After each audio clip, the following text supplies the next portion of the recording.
I thought that taking 3 ibuprofen when I have my menstrual cycle was okay. I'm only using 3 every single month. Or I have so much pain that I'm nauseous and I'm taking off of work because my menstrual cycle is so bad that I can't do my normal activities.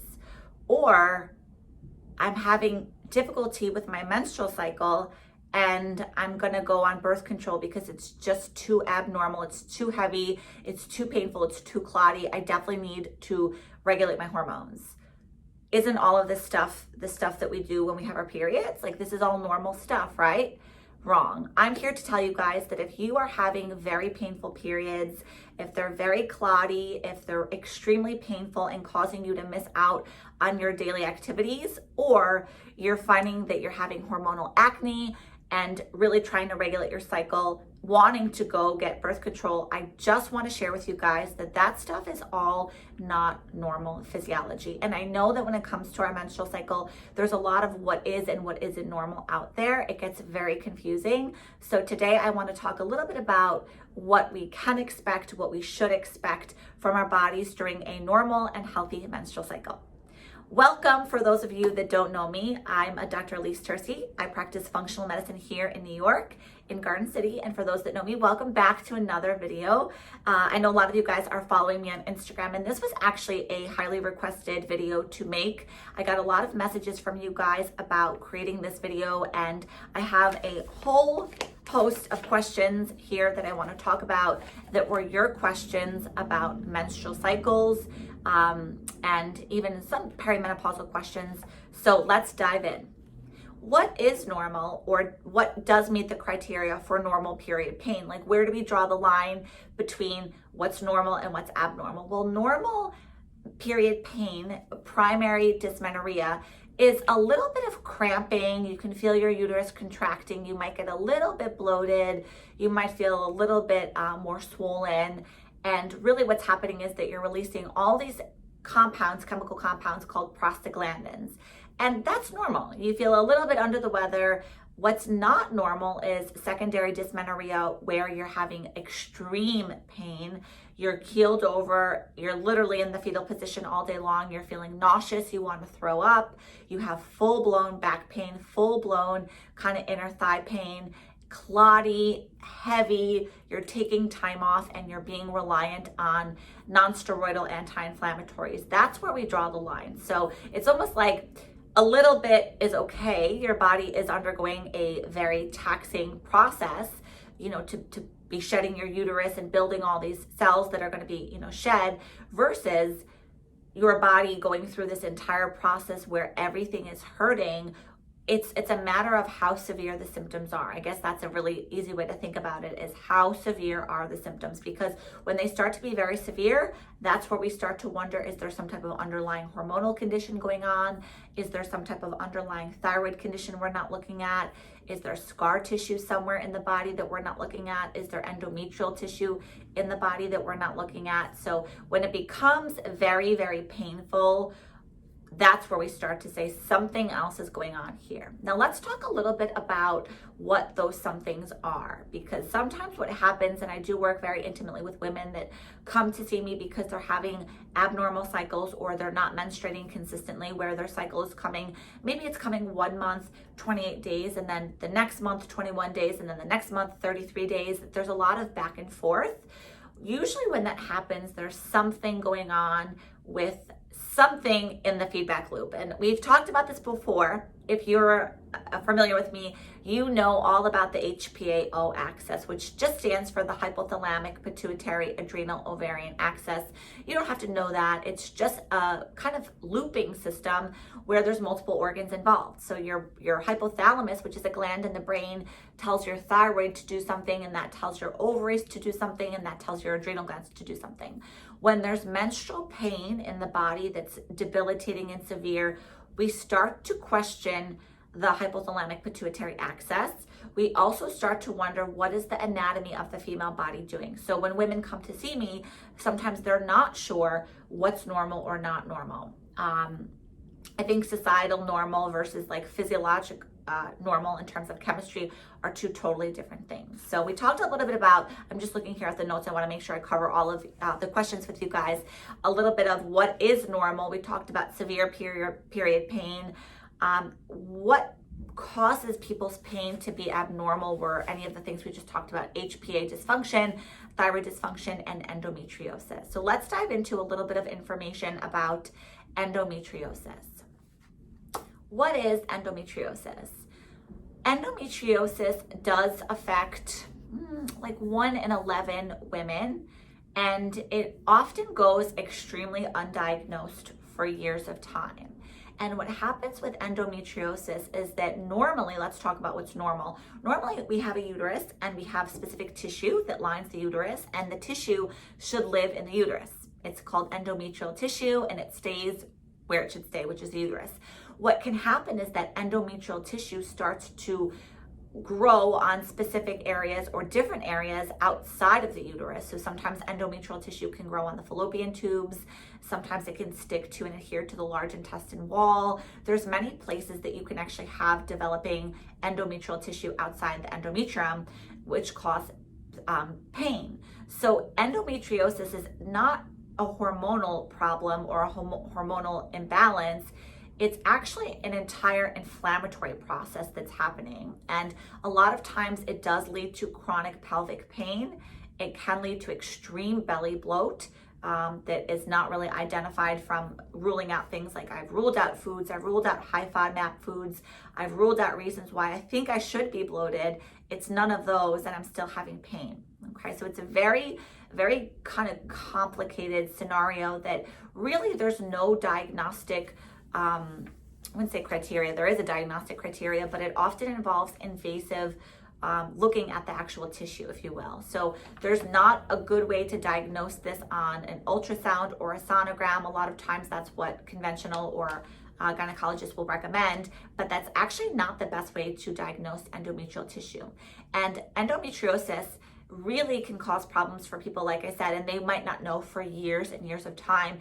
It can be the culprit behind pelvic pain. It can be the culprit behind pain during intercourse. It can be the culprit behind bleeding or spotting during your menstrual cycle. It also could be the culprit behind any bladder issues where I've had women that come to the office that say they're not fully voiding, that their bladder feels like they have to go frequently, and it's been ruled out that it's not a bladder infection, it's not a urinary tract infection, it's nothing in their bladder based on urinalysis, but there's this like pressure that they feel, and endometrial tissue can adhere to the bladder wall as well, and it creates inflammation in the body. And so what happens is this endometrial tissue that should be in a specific spot starts to travel outside the body, and then what happens is the tissue is under hormonal control. So when you're cycling, you're getting some input from those hormones that are causing the tissue to swell, these little inflammatory lesions to swell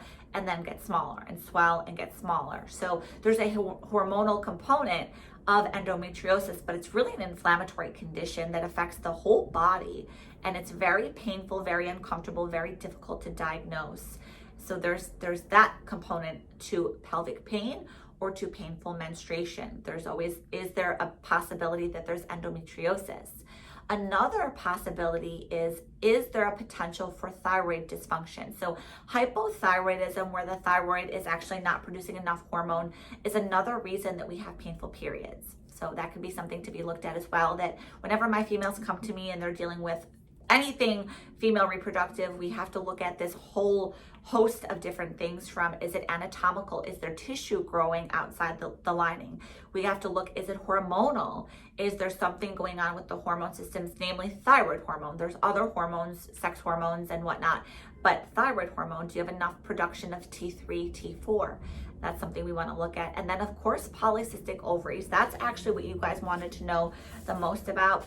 So polycystic ovarian syndrome, PCOS, was one of the top questions. I asked you guys on Instagram which questions you have about this topic, and I think probably 13 people asked something about polycystic ovarian syndrome. It's very, very common. Now, polycystic ovarian syndrome is different than endometriosis, although they can look a little bit similar. So let's talk a little bit about what is polycystic ovarian syndrome and why it might show up as painful menstruation. It is an actual condition that does have a hormonal input. So what's happening in polycystic ovarian syndrome, there's an abundance of male hormones. So we start to have more of a male hormone production in the body, and it does cause facial hair and acne, namely on the jaw. Whenever someone's coming in with jaw acne, we actually look at the hormones. So there's different spots on the face, and depending on where acne is showing up, we can actually connect it to different organ systems. So there's the digestive acne, small intestinal acne, and then jawline acne, which is usually cystic, polycystic ovarian syndrome. What happens with this syndrome is that the cysts are developing on our ovaries, and normally there should be cysts. The cysts grow and then they shrink, and they grow and they shrink under hormonal input. But for some people, they actually don't end up bursting. They stay cystic, and then we end up having multiple cysts on the ovaries. Now, usually polycystic ovarian syndrome, it can be painful, but that's not one of the major symptoms of inclusion meeting criteria. To meet the criteria, it can be painful, but it's not always painful. Some women can have polycystic ovarian syndrome and their periods are so fine and comfortable and they don't even know, except for other types of things, like maybe they're growing a little bit of facial hair. What happens is that too much male hormone in a female body creates some problems and some complications, just like too much female hormone in a male body creates problems and complications. So there is an abundance of more male androgynous hormones in this condition. This is a hormonal condition, and what happens is that there's a kind of driving force that has to do with insulin. And so insulin, which is a hormone that comes out of our pancreas, has been identified as a kind of connected player in the game of developing polycystic ovarian syndrome. Okay, so having sometimes insulin resistance, having blood sugar problems where the sugar levels are not balanced. A lot of women find that when they have polycystic ovarian syndrome, they not only develop a little bit of hair on their jaw, they find that there's a little bit of acne, but they might also develop a little bit of hair around their areola. And it's because there's more male hormones that are creating a little bit of hair growth, making them more androgynous, if you will. And there is a component where they're having blood sugar issues as well, where the sugar levels are going up and down. They're not easy to be balanced. There's a little bit of a metabolic dysfunction driving this type of condition that is hormonal in nature. Insulin is a hormone affecting polycystic ovarian syndrome, thus rendering this a hormonal condition. It's important to understand the difference between a structural abnormality or a difference between a hormonal abnormality, because if you don't know the difference, then you might be trying to do something with someone and they're not getting better because something is there. Okay, so I'm just looking here at my notes because there was a question of someone asked, I have polycystic ovaries. I know that that's been something I've been dealing with, and I do have problems with my sugar cravings. I'm constantly craving sugars. I've read that's connected. Is that true? The answer is yes, that is a true factor.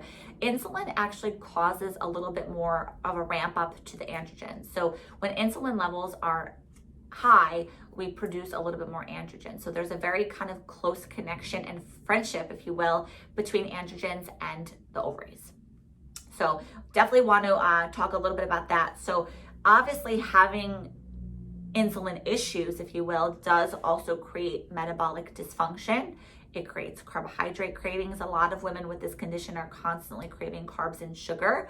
So when we talk about the hormonal balance, one of the treatment options or one of the next steps that might be there in whether conventional medicine or even holistic is balancing blood sugar. There is a very strong connection to blood sugar in diet, carbohydrate load. So keeping the glycemic load down for polycystic ovarian syndrome works very good. There are some things that I recommend. I won't really dive too much into treatment, but there are some things where we don't want to be spilling insulin. We don't want to be spewing insulin.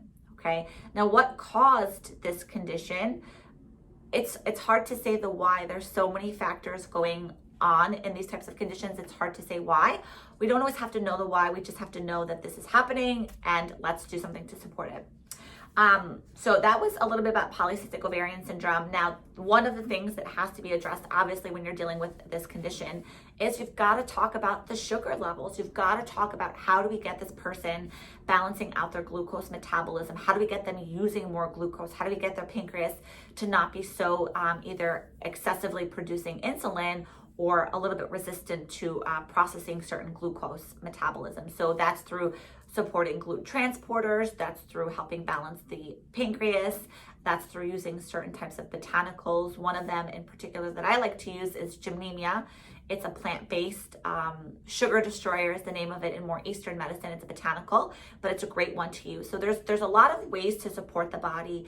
And one of the things that I would encourage you guys to think about, whether you're a mom or a female that's going through this, or has a friend or a family member, or even you're a boyfriend of someone that's dealing with these types of things, a husband, it matters to all of us because we're all affected. When we feel good, everyone around us feels good. When we don't feel, everyone around us feels good. Everyone around us feels good. When we don't feel good, everyone around us also feels that effect. So we all care about all the things, regardless if we're menstruating or not, for my men out there. But back to this. So there is a component that we have to balance out sugar levels. Now remember, what happens frequently is brain, hypothalamus, thyroid, adrenal, ovary. We forgot to add the pancreas, although it is in there. They're all talking to each other. So having one thing happen often causes a multitude of things to happen. So the symptoms could be excess facial hair, greasiness in the body, like really excessive production of sebaceous glands. Like we said, having jawline acne, having hair growth in other places, feeling like you're constantly craving sugar. Weight gain is another component of this as well because we're eating a lot. So this is more of a hormonal metabolic condition. Okay. Now, menstrual bleeding, a lot of people wanted to know, how much blood is too much blood during my cycle? How much blood is too much blood during my cycle? So really a normal kind of bleed is anywhere from about 80 milliliters per blood. What does that look like? Usually it's about 5 tampons during the day, just to give you like an example, okay? Or even like a pad, a regular size pad, either of those. A heavy bleed goes beyond that. Now, the numbers can range. Heavy bleeding can go way, way, way beyond the 80 milliliter kind of range. But if you're finding that you're going through 8, 9, 10 pads or 10 tampons, that's where we start to say this is a heavy bleed. And the concern is that you're losing so much blood, your iron, your ferritin, your stored form of energy is also coming out with you. And then we can develop hair loss and anemia and kind of pale skin. So those are some things that can happen. But if you're finding that you're changing your tampon, the rule of thumb is if you're changing your pad or your tampon or your menstrual cup, if you're doing this every, I would say every hour and a half, it's probably a little bit too heavy in your body, okay? In the sense of the body is just bleeding too much. So that was a question that I wanted to address, like how heavy is it? Now, obviously, when you're younger, I want to bring this up because I have a couple moms and some people that call me and ask me about, ask me a little bit about the heavy bleeding. When you're younger, it is a little bit more, I guess, standard, if you will, to have fluctuations in your menstrual cycle. So being younger, when you're new to cycling, depending on what age that happens, is it potentially possible that you can be bleeding heavy? Yes. Oftentimes with age, we start to bleed less. I guess the cycle of life goes like that too, obviously, as we get towards perimenopause and postmenopause. But the reality of it is that when we're new to our menstrual cycle, there's a lot of fluctuating factors that happen and there's a lot of things going up and down. It's normal to have more bleeding when you're starting your cycle. And there is a hormonal component to this because what happens is that a specific hormone does allow for bleeding to occur. So heavy bleeding is because there's lots of estrogen in the body and it's like funneled estrogen to the tissue sites, the target tissue sites. It's a lack of, you can call it a lack of, or a relationship to estrogen and progesterone. So estrogen being high causes bleeding, heavy menstrual bleeding, And then progesterone being low can also cause heavy bleeding. So we want to balance the two out a little bit to help the cycles. Okay, and there are 3 different derivatives of estrogen. We won't go into that, estradiol, all the forms, but estrogen, we'll kind of collectively call it estrogen. It goes a little bit higher. That's normal in the earlier years of the menstrual cycle, or the females that are undergoing some reproductive changes. It does usually level off a little bit as we get older. So that's something that could potentially change. I always encourage that wait about 1 year cycle. I would say go through 1 cycle if possible. If it's very painful, very uncomfortable, then obviously we would support that. But definitely there is that component of hormone. Now, I don't really recommend, although I do use it in practice, sometimes I use topical progesterone that we use from yams. There's a couple different things that we do, female reproductive hormones that can support this, but we won't dive into too much of that. There are some female reproductive enzymes that do really well mixed with some herbs to support the cycle, but I just wanted to share with you guys that the amount of blood does normally vary depending on our age. Let's talk a little bit about liver health and why that connects to hormone system. So I want to just congratulate 48 women that did their liver cleanses. I had 48 women do their liver cleanses in the month of August, not September. We're in September now. I'm getting confused because we're getting towards the end. But 48 women did their 7-day liver cleanse, and you guys all survived. I know that when I say this, it's like, wait, what? How am I going to do this? It's a 7-day liver cleanse. If you have questions, connect with me. I will help to guide you to that. But 48 women did their cleanse and did amazing with it. And I want to talk a little bit about the liver cleanse, because what happens with any of these conditions, hormonal, inflammatory conditions, where there's cytokines, where there's prostaglandins, there's like this chemical storm. What do we do? Like, how do we clean the body out? How do we support this inflammatory process? How do we balance the hormones? There's so many things.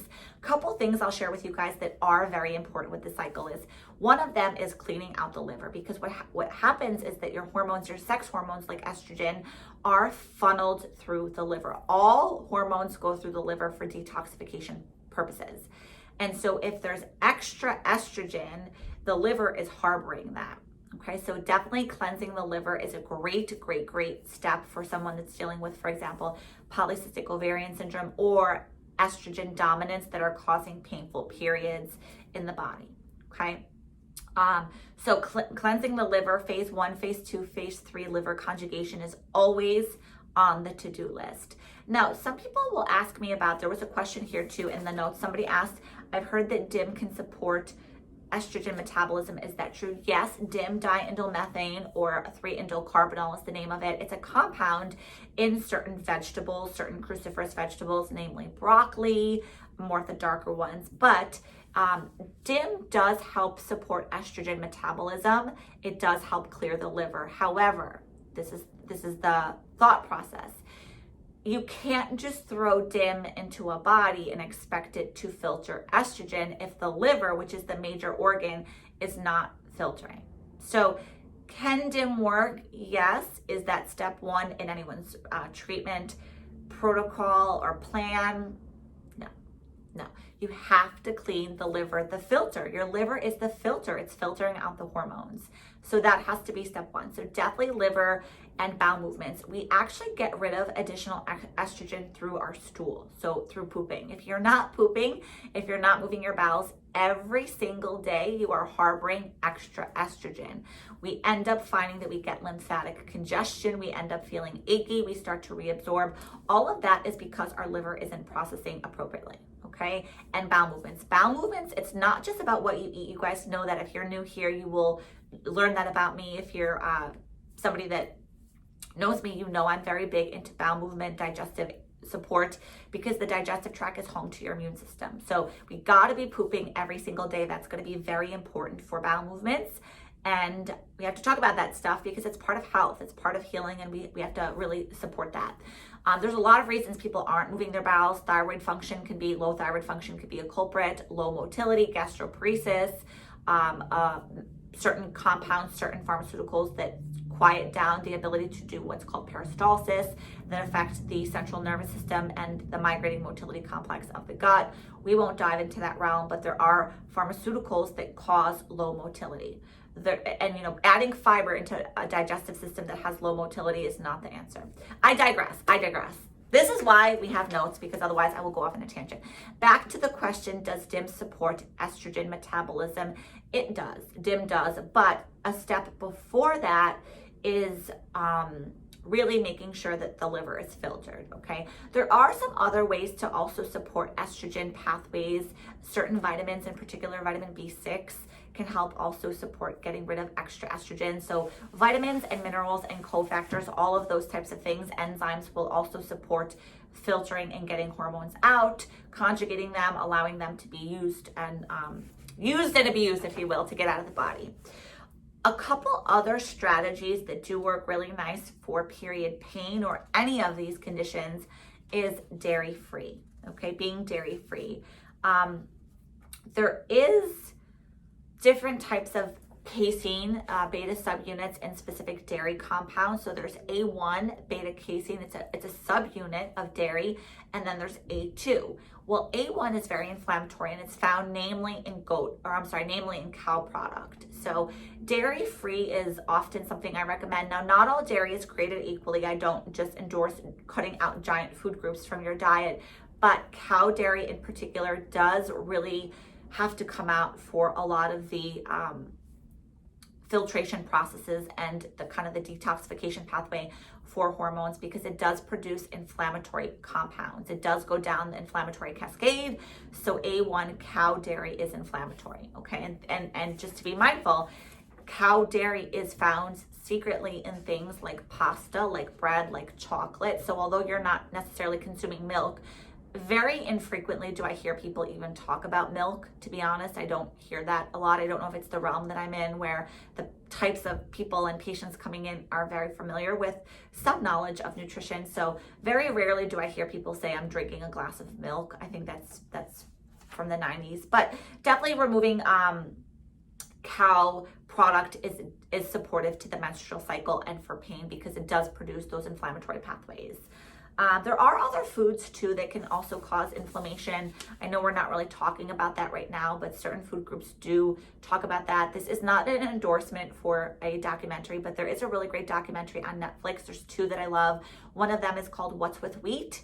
Love that documentary. It talks about why wheat is so toxic to the gut and why it affects our menstrual cycle. Okay, so there is a protein in this called gliadin. It's not so much the wheat, it's the processing of it, the way that we've managed to agriculturally shift and play with our food that's really the problem. Check out the documentary What's with Wheat. It's a great one for someone that's not really familiar with gluten, gliadin, and why it's such a toxic compound. I digress. I'm going back, okay? So that's something to be mindful of too, that you want to be supporting your body with really good food groups, and nutrition is medicine. So food is medicinal. It's not like medicine. Food is medicine. So there's that. Something else that works really good too, certain compounds, there are other things. We talked about B6, we didn't talk about magnesium, but that is something that could be supportive.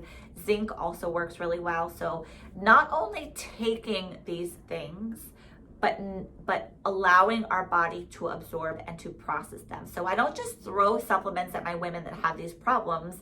There's a protocol, there's a process that goes with this, and making sure that your digestive ability, your detoxification pathways, all of that stuff is working. So we don't just throw in supplements assuming, well, maybe we'll give the person magnesium and zinc and B1, B2, B5, B6, all the things.